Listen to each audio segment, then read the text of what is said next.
오늘은 요한일서 3장을 보겠습니다. 요한일서 3장 16절, 17절, 18절 세 구절을 좀 읽겠습니다. 요한일서 3장 16절, 17절, 18절.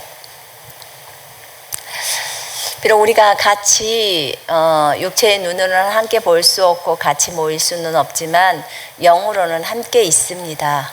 그렇기 때문에 여러분들이 어디에 있든지 성령께서 함께 계시고 또 주님의 임재가 있기 때문에 두려워하지도 마시고 불안해하지도 마시고 그곳에서 하나님을 경험하시는 좋은 시간이 되기를 원합니다. 16절부터 읽겠습니다. 그가 우리를 위하여 목숨을 버리셨으니 우리가 이로써 사랑을 알고 우리도 형제들을 위하여 목숨을 버리는 것이 마땅하니라. 누가 이 세상의 재물을 가지고 형제의 궁핍함을 보고도 도와줄 마음을 닫으면 하나님의 사랑이 어찌 그 속에 거하겠느냐. 자녀들아, 우리가 말과 혀로만 사랑하지 말고 행동과 진실함으로 하자. 아멘. 아멘. 23절 읽겠습니다. 그의 계명은 이것이니 곧 그 아들 예수 그리스도 이름을 믿고 그가 우리에게 주신 계명대로 서로 사랑하는 것이니라. 그의 계명을 지키는 자는 주 안에 거하고 주는 그의 안에 거하시나니 우리에게 주신 성령으로 말미암아 그가 우리 안에 거하시는 줄을 우리가 아느니라. 아멘. 오늘 메시지에 대해서 주님께 물었을 때 하나님은 요한일서를 하라고 하셨고 그 다음에 요한일서 3장 16절, 17, 18절을 이제 주시면서 16절의 말씀을 딱 주셨어요. 이 16절의 말씀은 이로써 우리가 하나님의 사랑을 아노니 이는 그분이 우리를 위하여 자신의 생명을 내어놓으셨음이라. 따라서 우리도 형제들을 위하여 우리의 생명을 내어놓는 것이 마땅하도다. 이렇게 이제 킹제임스 성경이 나와 있습니다. 이 하늘의 미랄에 대해서 대추수에 대해서 이제 제가 설명을 하면서 이 부분을 설명을 했는데 주님이 이 메시지를 다시 주셔서 주님 이것에 대해서 문제가 있습니까? 이 얘기는 지금 16절의 얘기는 하나님의 사랑을 우리가 아는데 그분이 우리를 위해서 예수님이 우리를 위해서 자신의 생명, 자신의 목숨을 내어주셨다는 거예요. 내어주셨는데 그 10절에 보니까 요한복음 한번 잠깐 볼래요? 요한복음 잠깐 펴보세요.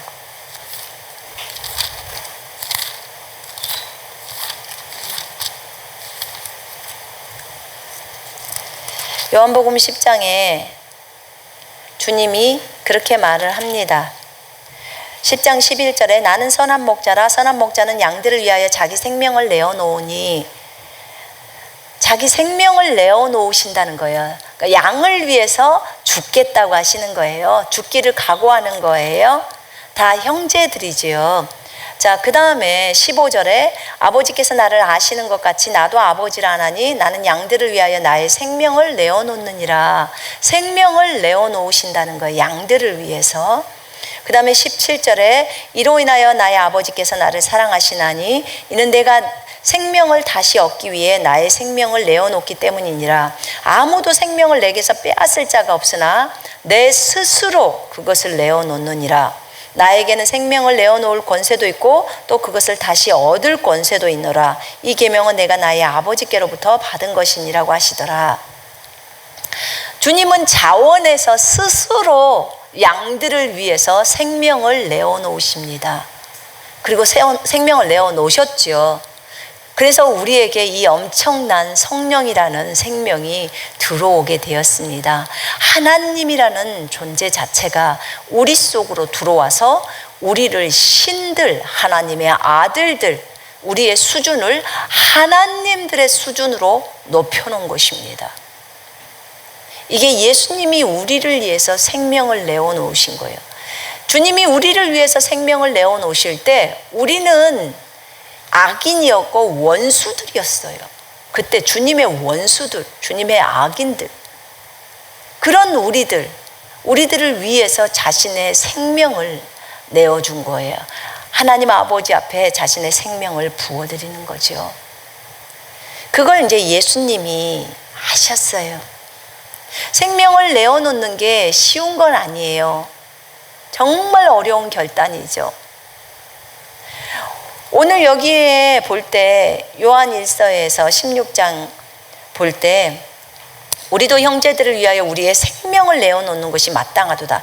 예수님이 우리를 위해서 자신의 생명을 내어놓았으니까 우리도 형제를 위해서 생명을 내어놓는 것이 마땅하다고 해버려요.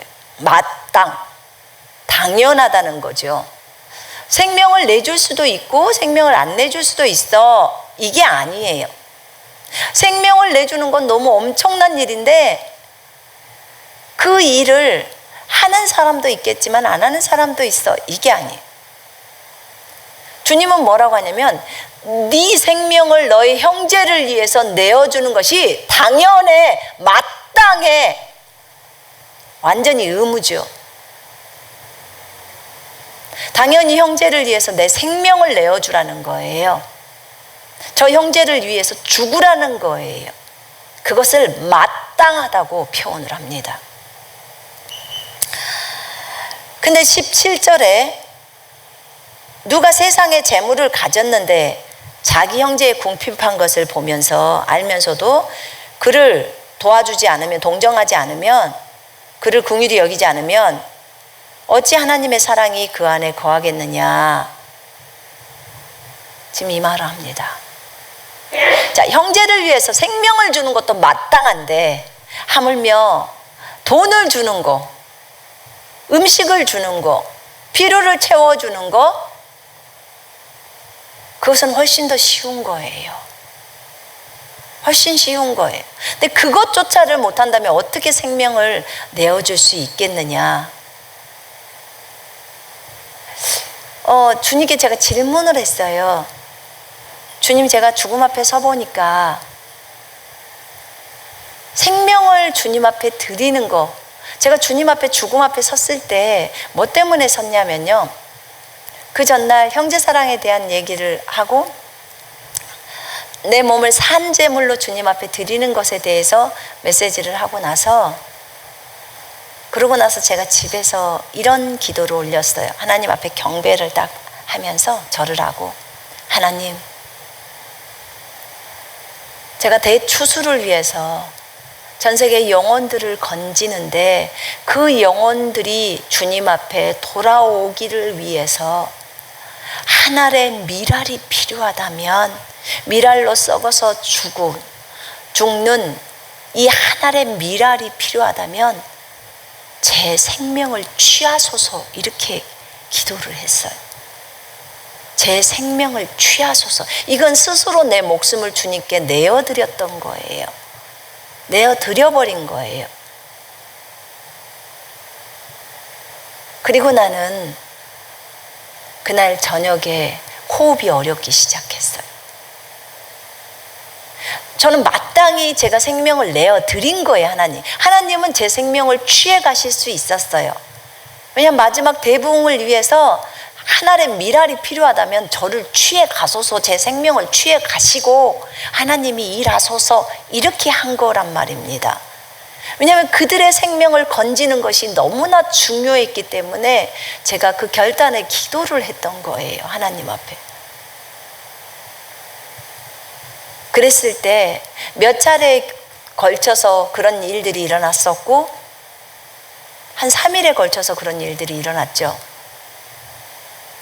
그리고 죽음 앞에 가서 저 강을 건너기 일보 직전이었어요.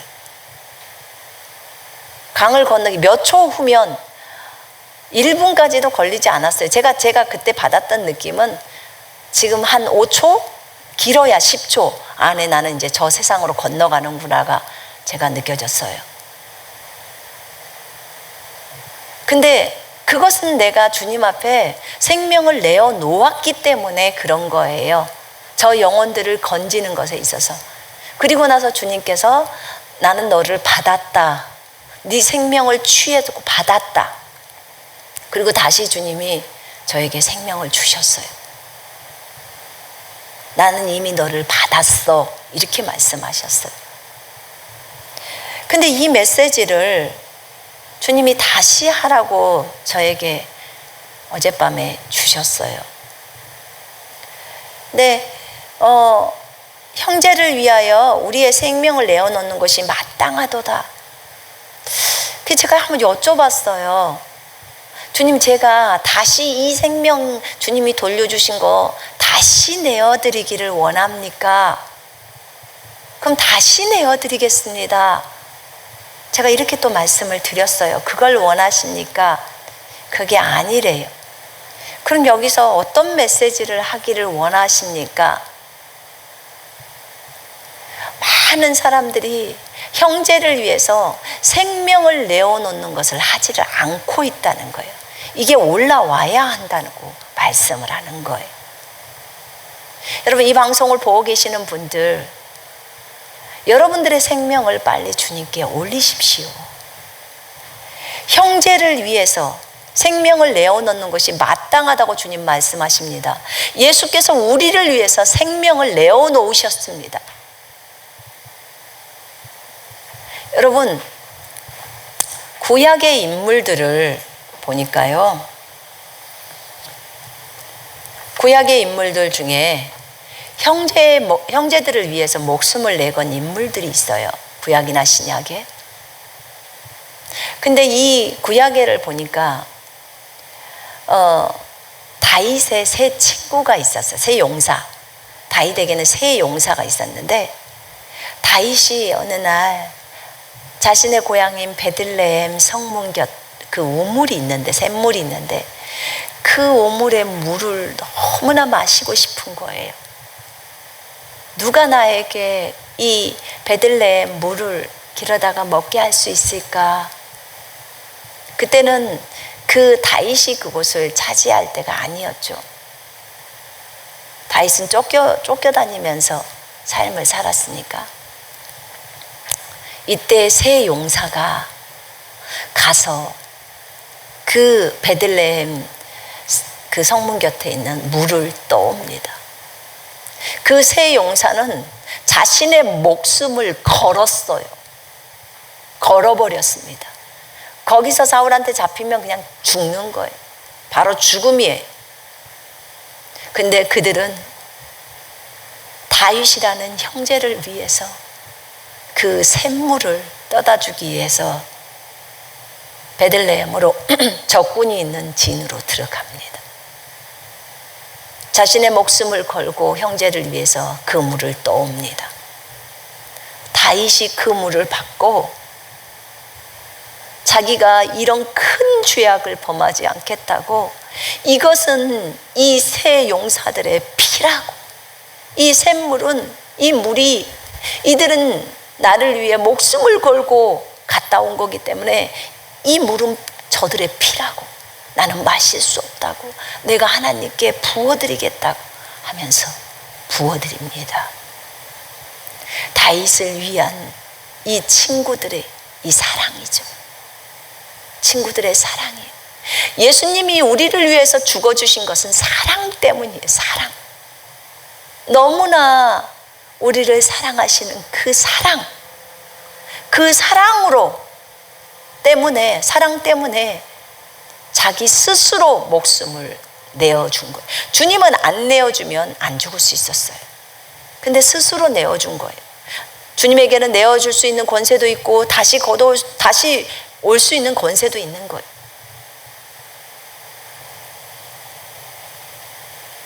다윗의 세 용사가 이렇게 다윗을 위해서 자기의 생명을 내어놓았어요.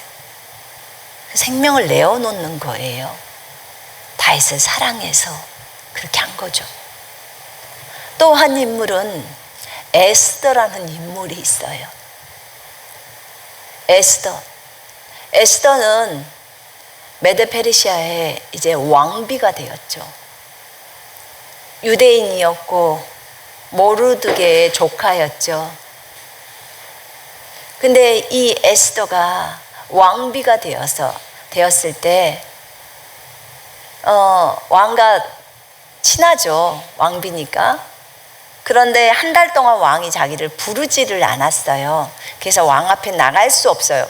그냥 그 나라의 메데페르시아 법률에는 왕이 부르기 전에 가면 사형이, 그러니까 왕이 불러야, 왕비일지라도 왕이 불러야 왕 앞에 설 수 있어요. 또 왕이 이렇게 금호를 내밀어야 왕비가 살 수 있어요. 왕 앞에 가는 것은, 왕이 부르지 않았는데 가는 것은 완전히 목숨을 내거는 거예요. 생명을 내어놓는 거예요. 그런데 갑자기 위기의 소문을 듣습니다. 유대 민족들이 전부 타살, 죽임을 당하는 사건이 이제 일어나야 한다는 거예요. 그 얘기를 들어요. 하만이 그것을 꾸몄죠. 삼촌인 모르드게가 이제 그것을 왕비에게 말합니다.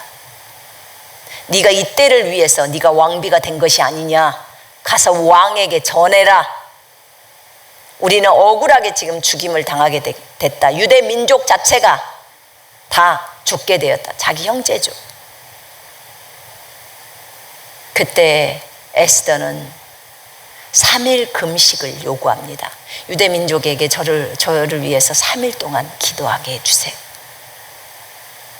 저도 여기서 금식하면서 3일 후에 내가 죽으면 죽으리이다, 이 각오를 하고 3일 금식 후에 왕 앞으로 갑니다. 왕 앞에 가기까지 얼마나 떨렸겠습니까? 자기가 오늘이 마지막 날이 되겠구나, 나의 죽음의 날이 되겠구나 라는 각오로 가지 않았겠습니까? 그 유대 민족을 살리려고, 형제들을 살리려고 자신의 목숨을 내건 여인이에요. 참 귀하죠. 오늘 오전에 목사님이 얘기했던 룻이라는 여인도 자신의 형제인 자기 시어머니죠. 룻이 하나님을 믿었고 하나님을 신뢰했으니까 베들레헴으로 돌아왔을 거 아닙니까? 어머니의 하나님이 나의 하나님이시고 어머니의 백성이 나의 백성이라고 말합니다. 어머니를 살리기 위해서 어머니를 떠나지 않는 룻. 그가 자신의 생명을 내걸고 어머니와 함께 하려고 하는 그 모습이 하나님의 눈에는 너무나 아름다웠던 거예요. 하나님 보실 때는, 하나님은 위에서 보시기 때문에 그래 네가 그렇게 했구나, 나를 신뢰하고 그렇게 하는구나 하니까 그냥 살려주실 수 있어요. 그건 하나님 입장에서 쉽죠. 그러나 우리들 사람의 입장에서 볼 때는, 왜냐하면 눈앞에 하나님이 보이시지 않으니까 말씀에 대한 신뢰가 없다면 그 길을 걷기가 쉽지가 않은 거예요. 그러나 에스더는 결단을 해버렸던 거고 룻도 결단을 해버린 거예요. 여러분, 생명을 거는 것은요, 결단이 필요해요. 하나님의 말씀을 신뢰하고 주님을 의지하고 주님께 기꺼이 나를 내어드리겠다는 그 결단이 필요한 거예요. 하나님께 생명을 내어드리는 것은 할 수 있어. 그런데 형제에게는 안 돼. 보이는 형제를 사랑하지 않으면서 보이지 않는 하나님을 어떻게 사랑해요? 그건 다 거짓말들이에요. 보이는 형제에게 하는 것이 곧 하나님께 하는 거라고 했어요. 그 형제 안에 주님이 계세요. 그래서 형제 사랑을 최고로 여긴 거예요. 주님이 저한테도 묻더라고, 예전에요. 너는 나를 위해서 죽을 수 있겠느냐? 예, 죽겠습니다. 너는 저 한 나라의 영혼들을 위해서 죽을 수 있겠느냐? 예, 죽겠습니다. 너는 한 형제를 위해서 죽을 수 있겠느냐? 죽겠습니다. 한 교회를 위해서 죽을 수 있겠느냐? 죽겠습니다.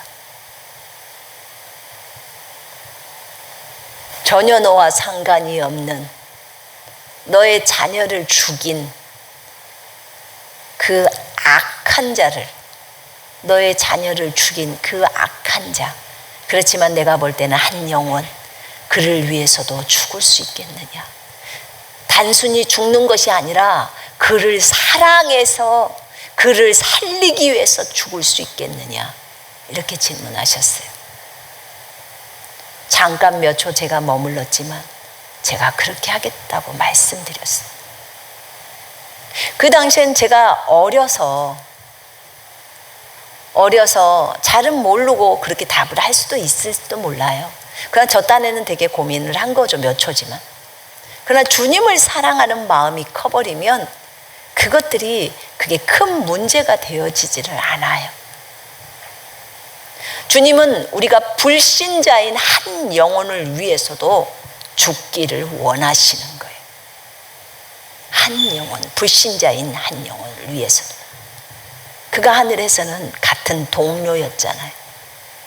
이 땅에 내려와서 영이 죽어버린 인간이 되었지만 그 한 영혼을 위해서도 제가 물었어요. 주님, 왜 형제를 위해서 죽으라는 건 제가 이해가 돼요. 우리가 같은 형제고 예수님이 안에 계시니까. 그런데 저 불신자는 아니잖아요.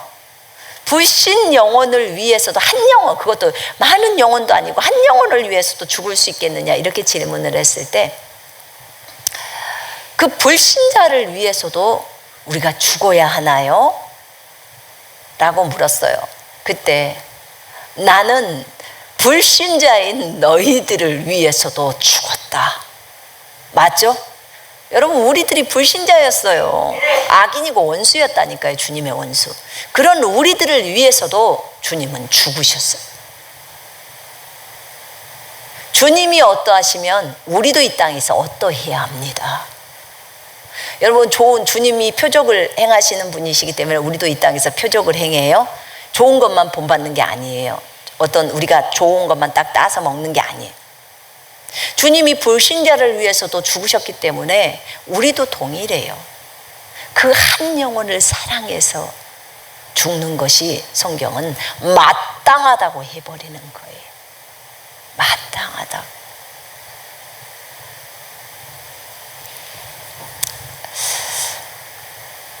하나님의 은혜죠. 그것을 깨달을 수 있는 것도 은혜고요. 하나님의 사랑이 크게 들어왔을 때는 어떤 것도 기꺼이 하겠습니다 라고 고백이 나와요. 진짜 사랑하는 마음으로, 자원하는 마음으로 그런 고백이 나옵니다. 오늘 이 본문에서 내가 너희들을 위하여 내 생명을 내어놓았는데 그것도 스스로 내어놓았어. 나 안 죽어도 되는데 내가 너희들을 사랑해서 너희들을 얻으려고 스스로 내어놓은 거야. 만약 주님이 안 돌아가셨다면 우리는 여전히 죄 가운데서 죽을 겁니다. 아무런 희망도 없이. 그런데 우리를 위해서 죽어주신 그 사랑, 그것이 너무 크죠. 이렇게 구약의 인물들은 자기의 동족 형제를 위해서 자신의 생명을 내어놓았어요. 신약을 보니까 신약에도 너무 많은 무리들이 있는 거예요. 형제를 위해서 목숨을 내어놓는 자들, 형제를 위해서 자신의 생명을 기꺼이 스스로 내어놓는 자들. 먼저는 예수님께서 그 역할들을 하셨던 것이고요. 사도행전에 보니까 바울과 바나바가 복음을 전하러 갑니다. 복음을 증거하러 가요. 그곳에서 바울과 바나바는 돌을 맞습니다. 루스드라에서 맞죠. 돌에 맞아요. 그리고 나서 사람들이 죽은 줄 알고 버렸어요. 그 돌에 맞는 것도요, 누가 때렸는지 아세요? 유대인 동족들이에요. 같은 형제들이잖아요. 근데 그들이 루스드라까지 쫓아와가지고 그렇게 때려요. 또 그곳 사람들, 루스드라 사람들을 또 선동해서 같이 합니다. 그래서 바울이 돌을 맞아서 죽습니다. 근데 형제들이 이렇게 바울 주변에 진을 치고 바울을 들여다보고 있는데 바울이 살아나요. 바울이 살아나서 그 성읍을 바로 떠나는 게 아니고 그 돌 맞은 성읍으로 다시 들어갑니다. 야, 바울은 이토록 영혼들을 사랑했을까? 정말 사랑하더라고. 제가 중국을 떠날 때 다시 들어온다고 생각을 하고 떠났기 때문에 중국이 나를 추방해도 나는 이들을 여전히 사랑할 것이고 내가 저들을 위해서 죽겠습니다. 죽기를 자청합니다. 이렇게 주님께 말씀드렸어요. 근데 이제 나와가지고 목포에서 40일 금식 기도를 하는데 지금도 생각나요. 목포 거기 그 신안비치 아파트 있는 쪽에 그 바다를 쫙 볼 수 있는 곳이 있거든요. 집에서 5분 정도면 걸어가요.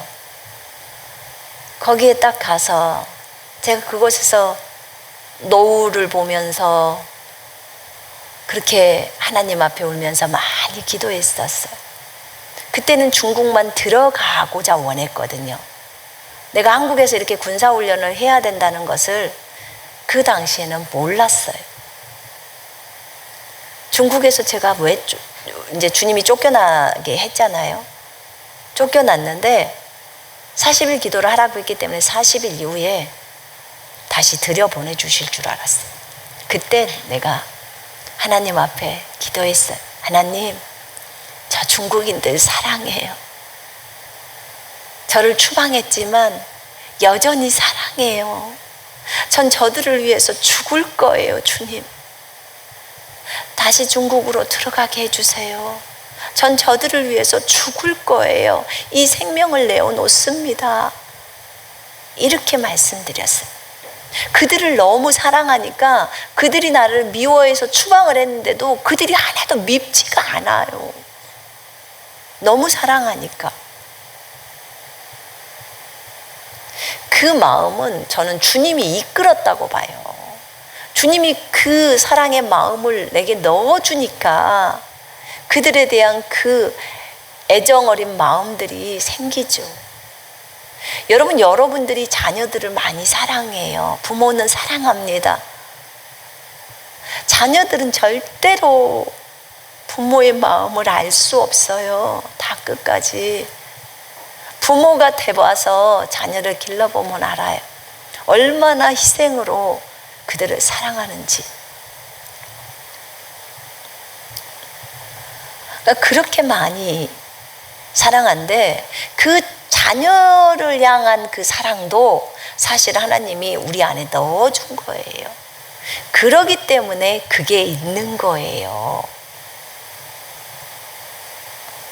그러기 때문에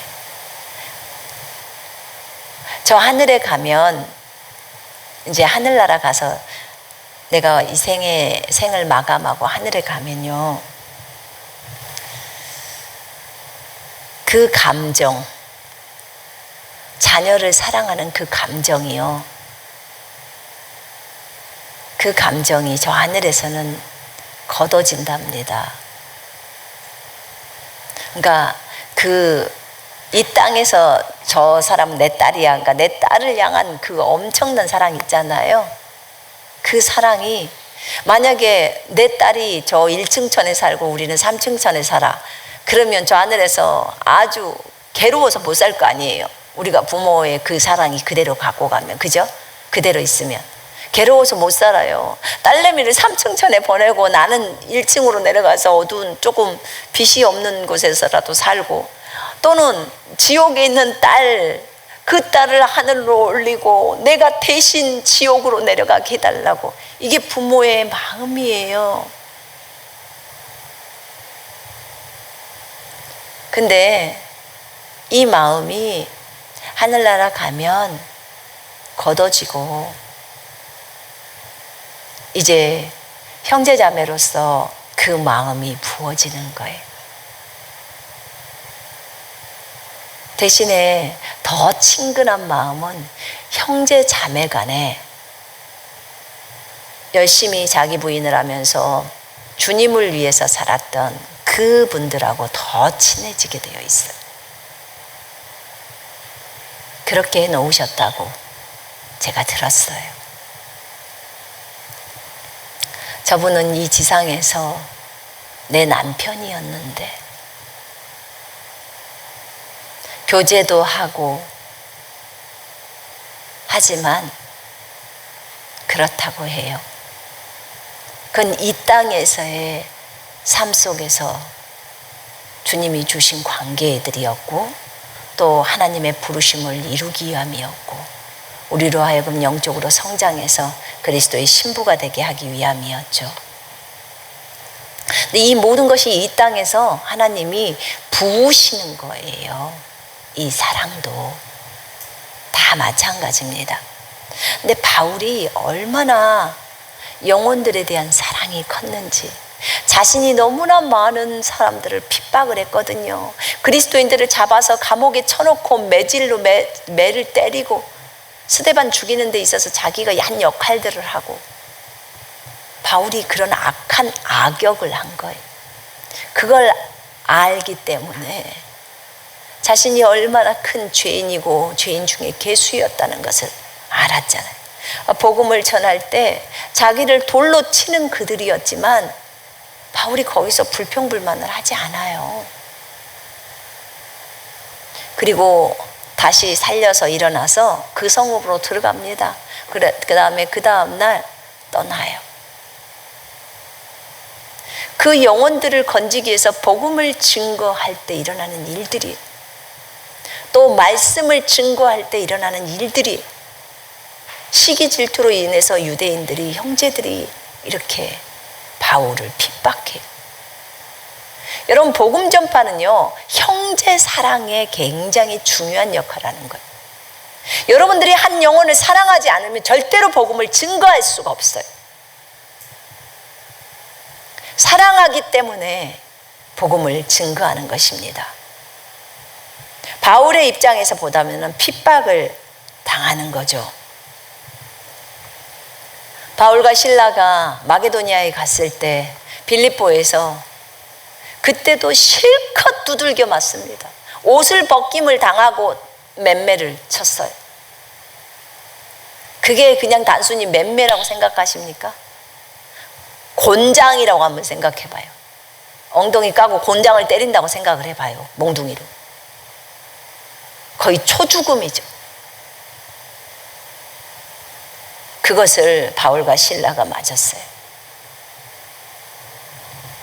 근데 그가 맞고 감옥에까지 갇혀요. 그들에게 그 사람을 건지려고, 그 영혼들을 지옥에 가지 않고 하늘로 올리기 위해서 건지려고, 형제가 되게 하기 위해서. 그렇게 바울이, 실라가 감옥에까지 갇히고 이제 감옥에서 풀려납니다. 그리고 그곳을 바로 떠나질 않아요. 또 복음을 전하고 떠나죠. 참 이들의 사랑, 제가 보니까 선교사를 보낼 때 사도행전 13장 2절에 보니까 성령님께서 내가 불러 시키는 일을 위해서 이들을 따로 세워라. 그리고 안수해서 보냅니다. 성령님이 보내요. 선교사로, 복음을 증거하는 자로, 가서 핍박을 당하는 자로, 핍박을 받는 자가 되게 하는 거죠. 저 형제 자매들을 사랑해서 그들을 건지게 하려고 하는 분이 성령님이세요. 하나님이세요.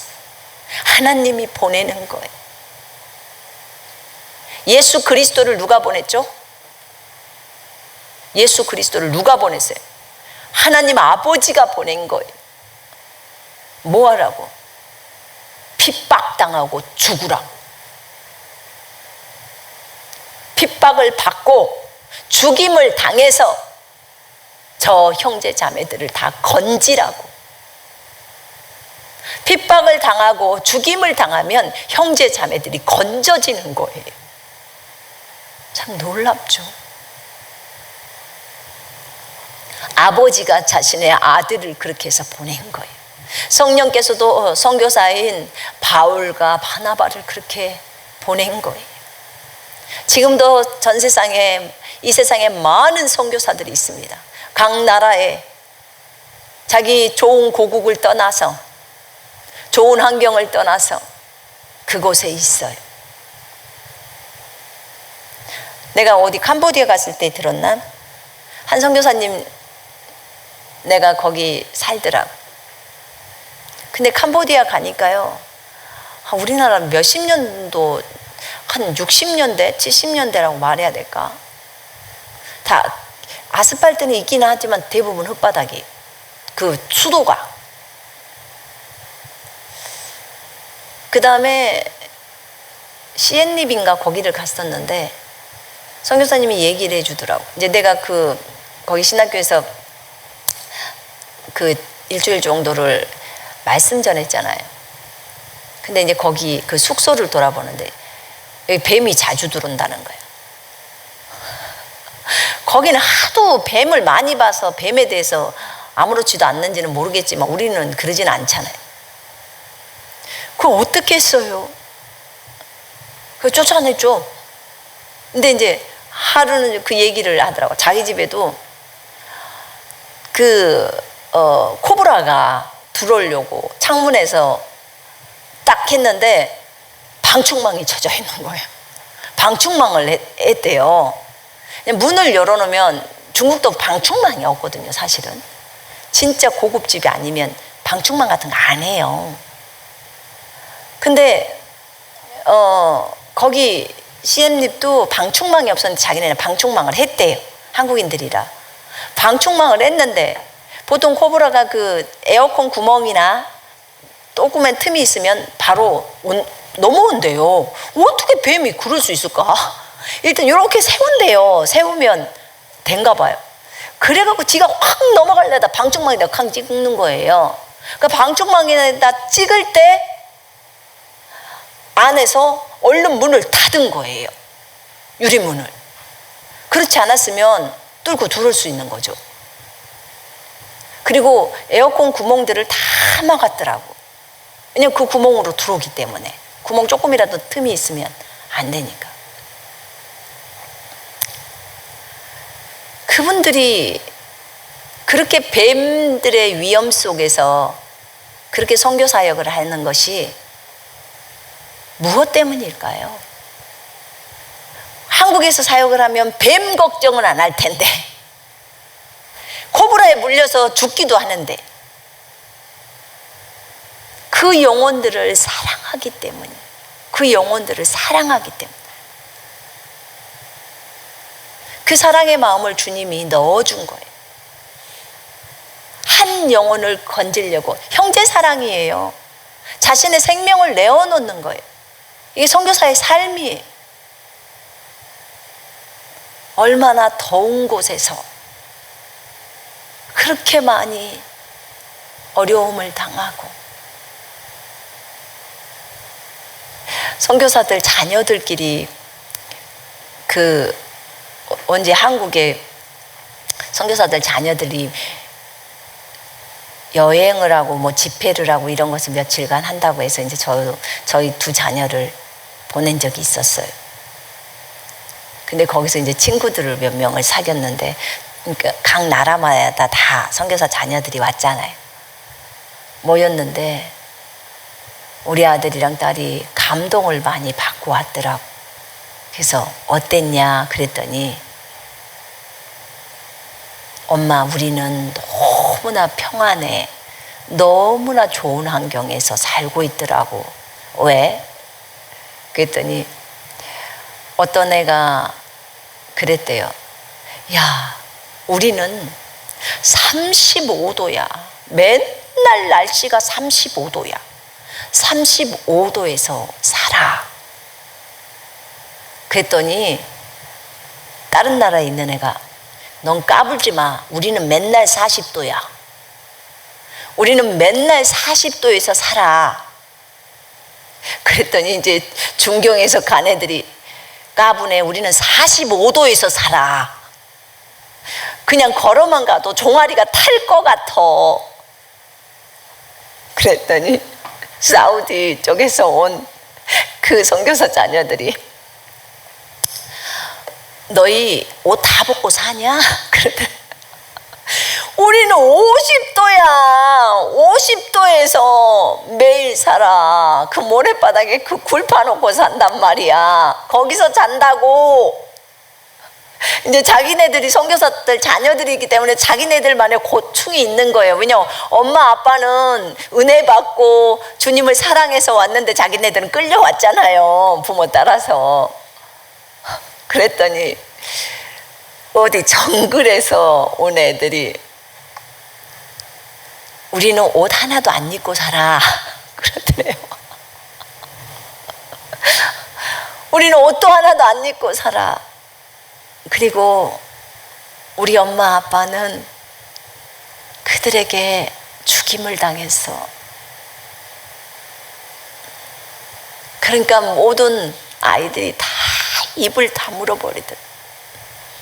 엄마 아빠가 그곳에서 죽임을 당해버린 거예요.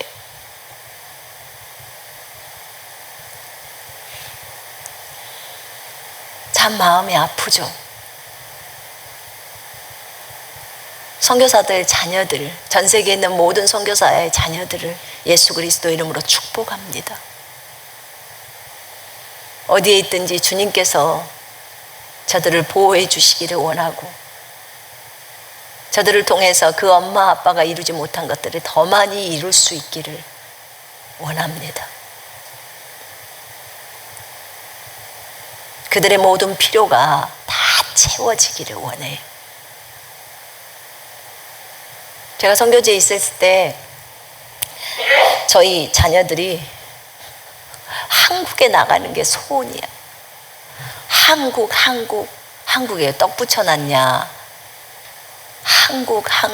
한국에서 학교 다닌 아이들이 부러워 보이고 한국 옷을 입고 한국 말씨를 하고 한국에서 그게 다 아름답게 보이는 거예요.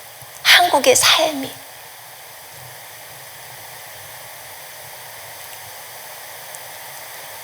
그 아이들도 자기 부인하고 거기 있는 거예요. 근데 나중에 알게 되죠. 아, 이것이 은혜였구나. 이곳에 와서 또 언어를 배울 수 있고 이 나라의 영혼들을 사랑할 수 있고 그들을 품을 수 있고 다 배우는 거예요. 어려움을 통해서. 다 형제 사랑이에요. 이렇게 선교사를 보내는 것도 성령께서 하시고 왜냐면 형제를 사랑하게 하려고. 전 세계가 사실은 다 한 가족이. 전 세계가 한 가족이에요. 다 하늘에서 내려온 존재들이. 그들을 사랑하게 하려고. 그래야 그들이 다 예수께로 돌아올 수 있으니까 그렇게 하려고 주님이 하시는 거죠. 스데반이 돌에 맞아서 죽습니다. 순교합니다. 형제들에게 맞아서 죽어요. 형제들을 바르게 일깨우려고 설교하다가 돌에 맞아 죽습니다. 죽으면서도 아버지 하나님, 저 죄악을 저들에게 돌리지 마시라고. 그리고 죽어요. 정말 형제를 사랑해요. 너무너무 사랑하죠.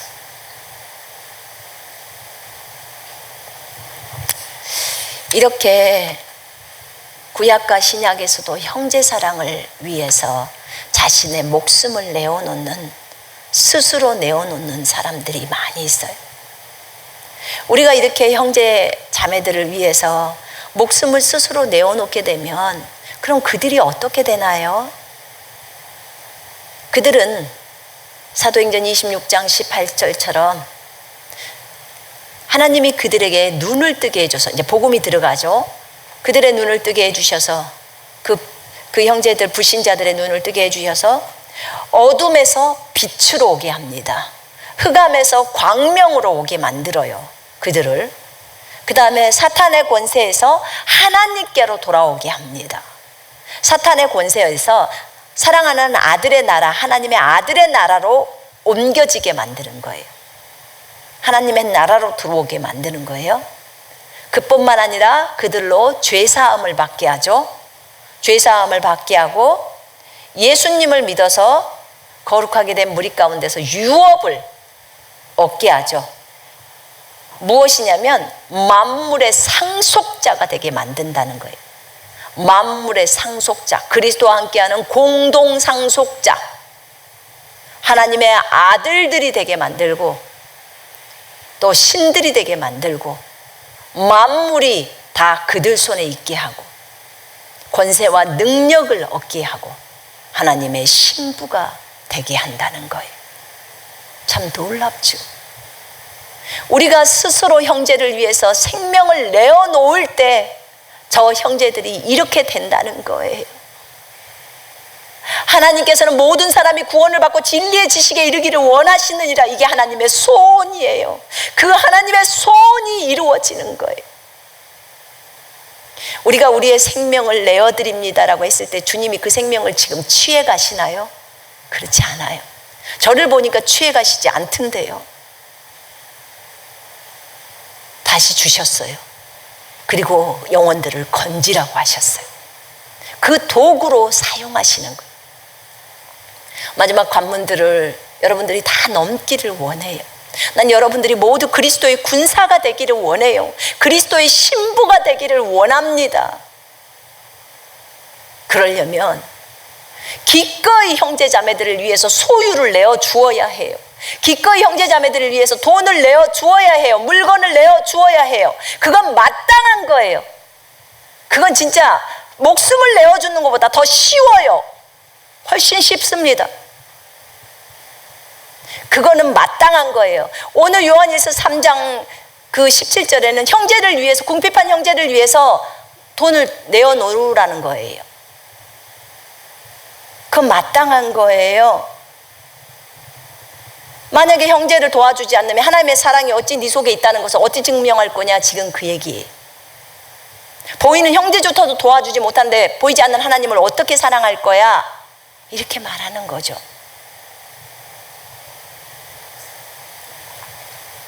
우리가 말과 혀로만 사랑하지 말고 행함과 진실함으로 하라고 말합니다. 그러면 이거는 지금 소유에 대한 얘기예요. 여러분 소유권 이전 다 하셨습니까? 소유권을 전부 하나님께로 넘겨드렸나요? 그러면 주님이 원하시는 것이 형제에게 무엇을 줘라 하면 바로 드려야 되는 거예요. 여러분 거 아니잖아요. 바로 줘야 하는 거예요. 그것뿐이 아니에요. 거기서 끝나면 안 돼요. 그 다음으로 하나님이 요구하시는 것이 있어요. 그것이 뭐냐면 네 생명을 하나님께 드릴 뿐만 아니라 형제 자매들을 위해서 생명을 내어놓으라는 거예요. 예수님이 하셨던 거예요. 이 수준이 예수님 수준이, 이 수준이 하나님 수준이. 주님께서 우리를 신부가 되게 하신 거예요. 우리의 아빠가 하나님이에요. 여러분의 아빠가 하나님이에요. 신이에요. 그럼 여러분이 신이고 여러분이 하나님들이 되는 거예요.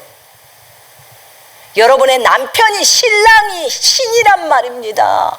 근데 신부가 인간인가요? 그렇지 않아요. 신부도 신인 거예요. 신랑이 하나님이면 신부도 하나님 수준으로 가야 하는 거예요. 근데 하나님의 사랑에서 최고가 형제를 위해서 자신의 생명을 내어놓으라는 거예요. 왜냐하면 예수님도 우리를 위해서 생명을 내어놓았으니까 그걸 하라고 말씀을 하는 거예요. 주님, 제가 마지막 대추수를 위해서, 마지막 대부흥을 위해서, 한 영혼을 건지는 것을 위해서 나의 생명을 주님 앞에 내어놓습니다. 저 형제 자매들을 건지는 것을 위해서 내 생명을 주님 앞에 내어드립니다. 하나님 받으소서. 이것을 하라고 하는 거예요, 주님이.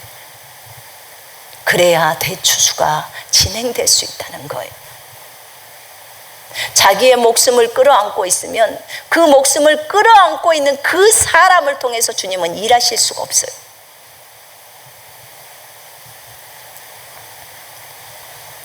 오늘 오전에 목사님이 그 얘기했잖아요. 러시아에서 온 형제.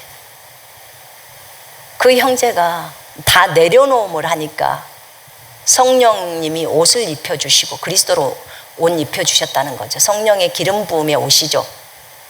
능력과 표적이 나올 수 있는 옷. 그 옷을 입혀주고 이제 많은 영혼들을 치유하고 그 역할들을 한 거예요. 그 형제가 뭐라고 했죠? 키가 내려놓음이었어요. 자신을 부인하고 십자가 지고 가는 것을 내려놓음이라고 해요. 어디까지 내려놨을까요? 그 형제는 자기 소유도 내렸겠죠? 자신의 생명조차를 내리니까 진행을 하는 거예요. 여러분, 주님이 원하시는 그 길로 들어서야 합니다. 나는 수준이 너무 낮아서 할 수 없어요. 계속 그 단계에서 머무르지 마요. 자신이 수준이 낮다고 생각해서 쬐끔하고 쉬고 쬐끔하고 쉬고 언제까지 그렇게 할래요? 그냥 팍팍 내리면서 가요. 그럼 빠른 속도로 할 수 있어요.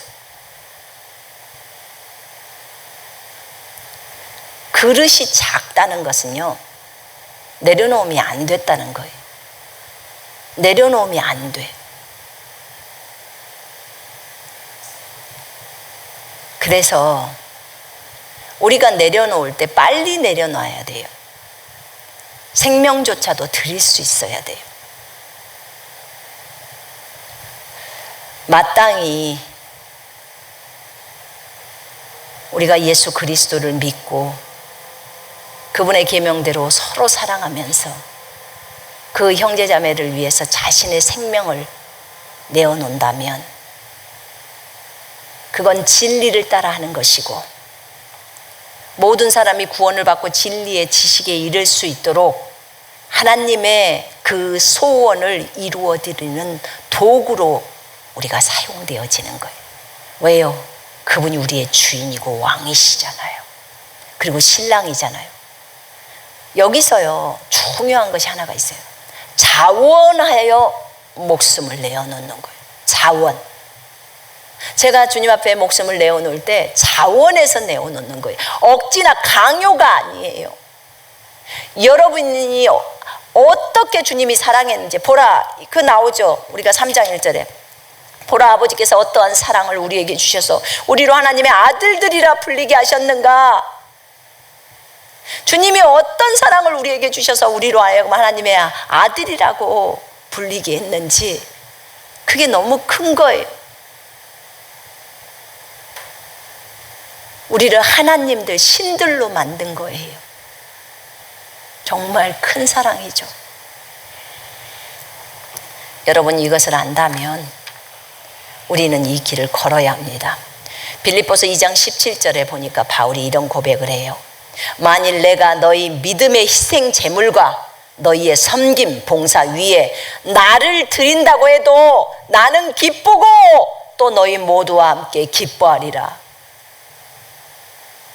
내가 너희를 위해서 기꺼이 하나님 앞에 제물로 나를 드린다고 해도 나는 기뻐, 정말 기뻐. 지금 그 말이, 너희들을 위해서 내 생명을 드려도 난 너무 기뻐.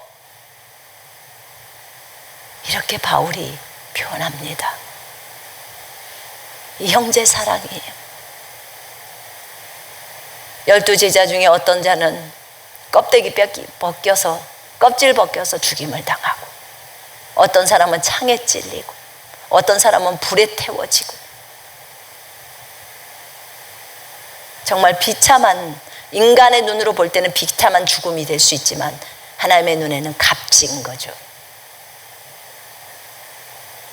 형제 사랑 때문에 한 영혼을 건지기 위해서 이 땅에서 예수님처럼 자신의 생명을 기꺼이 자원함으로 형제들을 위해서 내어준 그들의 아름다운 사랑, 예수 그리스도를 나타내는 신부들, 우리는 그런 존재가 되어야겠습니다. 여러분, 우리 모두가 그런 결단을 합시다.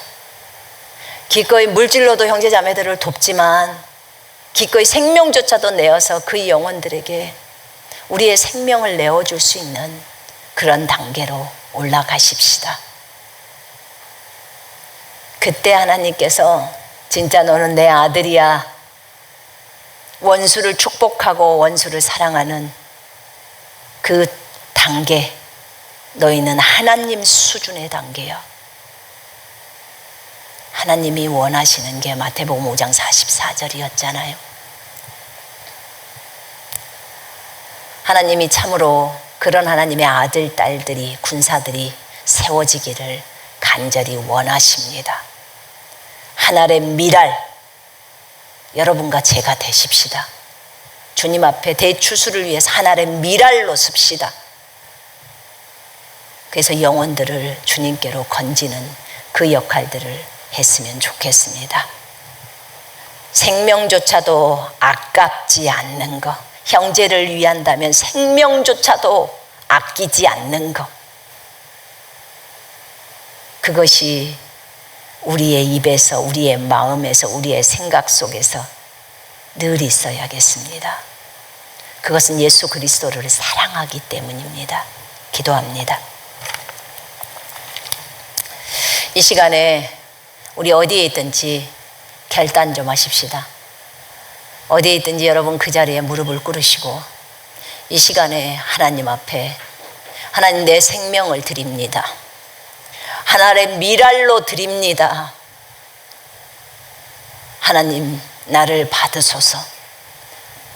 아버지여, 진짜 대취수에서 정말 저 영혼들을 건지는 데 있어서 하나의 미랄이 필요하다면 하나님 나를 받으소서. 나를 사용해 주소서.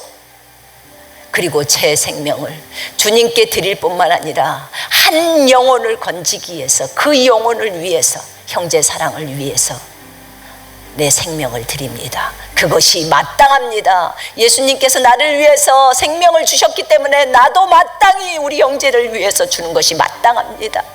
하나님 나를 받으소서. 나를 사용해 주소서. 이렇게 주님 앞에 기도하는 시간이 되었으면 좋겠습니다. 우리 이 시간에 함께 기도합니다. 자신을 헌신하는 시간 갖겠습니다. 하나님 아버지요, 감사합니다. 감사합니다.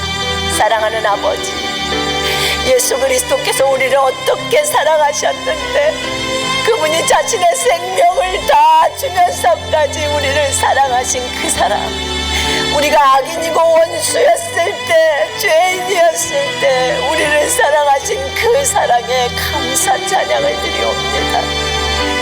사랑하는 하나님이여, 아버지가 자신의 아들을 이 땅에 보냈습니다. 죽게 하려고 보냈습니다. 핍박받게 하려고 보냈습니다. 고난당하게 하려고 보냈습니다. 나 같은 죄인 살리려고 보냈습니다. 나에게 하나님의 생명을 집어넣어주고 하나님의 신부가 되게 하기 위해서, 하나님의 아들들이 되고 신들이 되게 하기 위해서, 하나님들이 되게 하기 위해서 하나님 아들이신 예수님을 보내신 그 아버지의 사랑에 감사합니다. 우리가 그 사랑을 조금이나마 압니다. 하나님이여, 주님 앞에 구합니다. 하나님, 우리도 주님께 우리 생명을 드립니다. 하나님의 이 마지막 대추수를 위해서, 대부흥을 위해서 하나님께서는 모든 사람이 구원받고 진리의 지식에 이르기를 원하는 것이 아버지의 소원입니다. 저들이 모두 하늘나라로 오는 것이 아버지의 소원입니다. 하나님, 이것을 위해서 우리가 헌신합니다. 아버지, 하나님의 미랄이 되기를 원합니다. 한 영혼을 건지기 위해서 하나님의 미랄이 필요하다면 우리 모두를 주하소서. 이 시간 기도하는 모든 사람들을 주하소서. 이들을 사용해 주시옵소서. 한 영혼을 건지는데 하나님 이들을 사용해 주시옵소서. 주옵소서. 하나님이여, 형제 자매들을 위해서도 생명을 내어놓습니다. 형제 자매들을 건지기를 원합니다. 저들이 하나님 예수께로 돌아오기를 원합니다. 저들도 우리와 똑같이 하나님의 아들들이 되고 하나님이여 신들이 되어져서 이 땅에서 하나님을 섬기며 또 영혼들을 섬기고 자신들의 생명을 영혼을 위해서 또 내어놓는 자들이 될 수 있도록 하나님 인도해 주옵소서. 아버지 하나님이여, 주님의 그 크신 사랑을 무엇라 표현하겠습니까? 단순히 형제자매들에게 소유를 주는 것, 돈을 주는 것, 거기에서 그치지 않고 하나님 아버지여, 저들을 살릴 수 있도록 우리의 생명을 내어줄 수 있도록 주님이 우리를 인도하십니다. 하나님 감사합니다.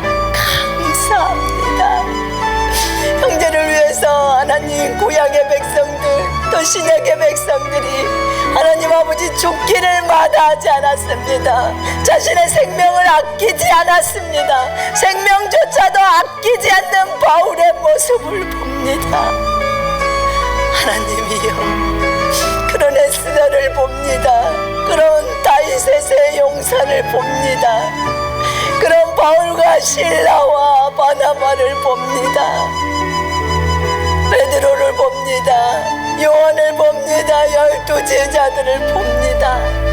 하나님이여, 우리도 동일하게 그렇게 예수님처럼 걸어가게 하소서. 예수님을 깊이 사랑하게 하소서. 그분의 사랑이 하나님 아버지 이런 결실들을 내었습니다. 주님을 사랑하고 영혼들을 사랑하는 그 사랑이 우리 속에 가득가득 부어질 수 있도록 주님 우리를 채워주옵소서.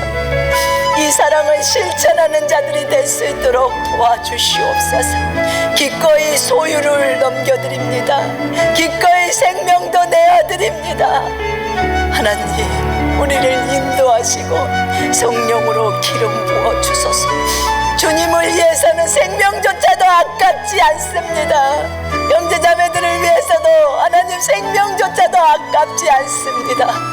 하나님, 우리의 수준이 하나님 수준으로 올라갈 수 있도록, 원수도 하나님 사랑할 수 있도록 하나님 우리를 인도해 주옵소서. 주여 감사합니다. 감사합니다. 하나님, 날마다 그렇게 걷기를 원합니다. 주님, 우리를 인도하소서. 주님은 우리에게 영원한 왕이고 주인이며 우리의 사랑이시고 우리의 남편이십니다. 우리의 군대대장 되시는 주님을 찬양합니다. 주님만을 바라보며 그렇게 주님이 걸어간 그 길을 따라 걷기를 원합니다. 하나님 감사합니다. 주님의 사랑 안에 늘 거하게 하소서. 주님, 형제자매들의 모든 필요가 예수 이름으로 다 채워지게 하시고 주 안에서 강건하게 하시고, 하나님, 날마다 주님을 알아갈 때 주님이 계시해 주셔서 말씀의 빛을 비춰주시고 깨달을 수 있도록 주님 역사해 주시고 영적으로 성장해 갈 수 있도록 주님 기름 부어 주옵소서. 아버지, 어디에 있든지 성령으로 충만하게 하옵소서. 주님이 주신 권세와 능력을 사용하게 하시고 날마다 다 내려놓음으로 걸어갈 수 있도록 주님 인도해 주옵소서. 아버지, 감사 찬양을 드립니다. 많이 많이 축복해 주옵소서. 전 세계에 있는 모든 선교사의 자녀들을 축복하고 선교사들을 축복합니다. 어디에 있든지 형제자매들을 다 축복합니다. 저들이 예수 그리스도를 아는 축복이 임할 수 있도록 주님 도와주시고 모두 다 예수 그리스도를 믿고 구주와 주인으로 맞아들이게 하옵소서. 진리의 지식에 이를 수 있도록 하나님 빛을 비춰 주시옵소서. 오 하나님, 그리스도의 군사들로 세워주소서. 전세계 영혼들이 그리스도의 군사들로 세워지기를 간절히 원합니다. 주님 역사하소서. 코로나는 전세계에서 나갈지어다, 떠나갈지어다. 예수 이름으로 명령하노니 전세계에서 떠나갈지어다. 하나님 아버지, 저희가 겸손하게 걷기를 원합니다. 겸손하게 걷기를 원합니다. 주님 감사합니다. 예수님만을 본받기를 원합니다. 우리의 사랑이신 주 예수 그리스도, 그분을 사랑합니다. 아버지를 사랑합니다. 구주 예수 그리스도 이름으로 기도했습니다. 아멘. 우리 같이 찬양으로 하나님께 영광 돌리겠습니다.